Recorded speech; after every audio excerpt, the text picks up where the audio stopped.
एक तरफ भारत की राजधानी दिल्ली, दूसरी तरफ बांग्लादेश की राजधानी ढाका और बीच में सिर्फ कुछ सौ किलोमीटर का फासला।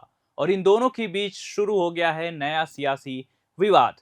करीब 2 साल तक चुप रहने के बाद बांग्लादेश की पूर्व प्रधानमंत्री शेख हसीना अचानक कैमरे के सामने नहीं बल्कि एक वर्चुअल ऑडियो संदेश के जरिए अपने समर्थकों से जुड़ी। उन्होंने कहा, मुझे पता है कि मुझे जेल भेजा जा सकता है, मुझे मार भी दिया जा सकता है, लेकिन मैं इस दिसंबर में बांग्लादेश जरूर लौटूंगी। बस इतना कहना था कि ढाका में सियासी भूचाल आ गया। बांग्लादेश सरकार ने पलटवार करते हुए कहा कि दिल्ली में बैठकर बांग्लादेश के खिलाफ जहर उगला गया है। आखिर शेख हसीना ने अपने भाषण में ऐसा क्या कहा, सरकार इतनी नाराज क्यों हुई और इस पूरे विवाद का भारत से क्या संबंध है? आइए आसान भाषा में पूरी कहानी समझते हैं। नमस्कार, मेरा नाम है सौरभ शुभ, आप देख रहे हैं प्रभात खबर। अगर आपने पिछले 2 साल की बांग्लादेश की राजनीति को नहीं देखा तो पहले थोड़ा सा बैकग्राउंड समझ लेते हैं। अगस्त 2024 में बांग्लादेश में छात्र आंदोलन और सरकार विरोधी प्रदर्शन तेज हो गए थे। हालात इतने बिगड़ गए कि तत्कालीन प्रधानमंत्री शेख हसीना को अपना पद छोड़ना पड़ा था और वे भारत आ गई थी। तब से वे भारत में ही रह रही हैं। उनके खिलाफ कई कानूनी मामले दर्ज हुए और बाद में एक विशेष ट्रिब्यूनल ने 2024 के आंदोलन के दौरान मानवता के खिलाफ अपराधों के मामले में उन्हें गैर हाजिरी में मौत की सजा भी सुनाई। इसके बाद से बांग्लादेश सरकार लगातार भारत से उनके प्रत्यर्पण की मांग करती रही है। करीब 2 साल बाद बुधवार को शेख हसीना ने पहली बार अपने समर्थकों को 25 मिनट तक वर्चुअली संबोधित किया। खास बात यह रही कि पूरे भाषण के दौरान उनका कैमरा बंद रहा। अपने संबोधन में उन्होंने कहा कि उन्हें पता है कि उन्हें जेल भेजा जा सकता है या उनकी हत्या भी हो सकती है, लेकिन इसके बावजूद वे दिसंबर में बांग्लादेश लौटेंगी। उन्होंने कहा कि लोगों का समर्थन ही मेरी सबसे बड़ी ताकत है।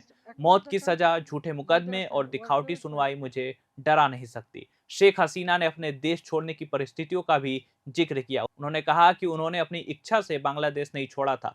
जब प्रदर्शनकारी प्रधानमंत्री आवास की ओर बढ़ रहे थे, तब उनके पास वहां से निकलने के लिए केवल 30 से 40 मिनट का समय था। उनका कहना था कि वे अपने पैतृक गांव तुंगीपाड़ा जाने की तैयारी कर रही थी, लेकिन हालात ऐसे बने कि उन्हें देश छोड़कर भारत आना पड़ा।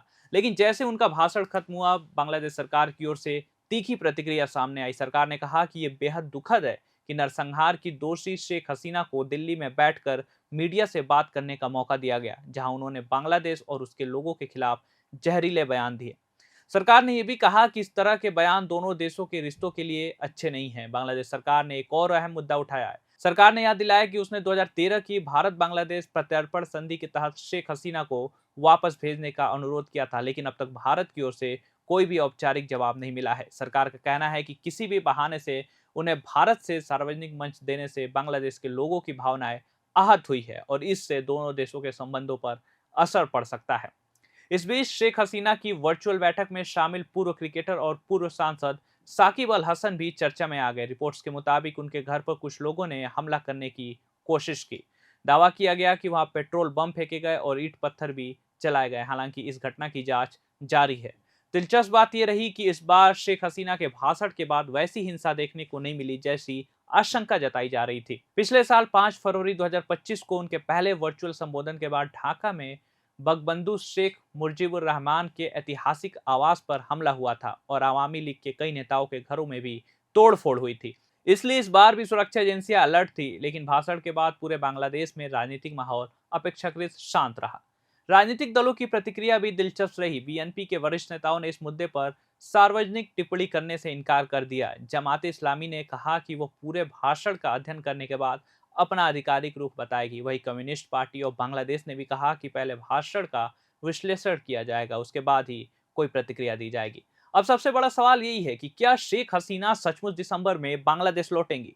अगर लौटती हैं तो क्या उन्हें तुरंत गिरफ्तार किया जाएगा या फिर बांग्लादेश की राजनीति में एक नया अध्याय शुरू होगा? आपकी क्या राय है? क्या शेख हसीना की वापसी बांग्लादेश की राजनीति बदल सकती है? अपनी राय हमें कमेंट बॉक्स में जरूर बताइएगा। आप देख रहे हैं प्रभात खबर डिजिटल। मेरा नाम है सौरभ शुभ। धन्यवाद। प्रभात खबर .com, विश्वास वही, रफ्तार नहीं।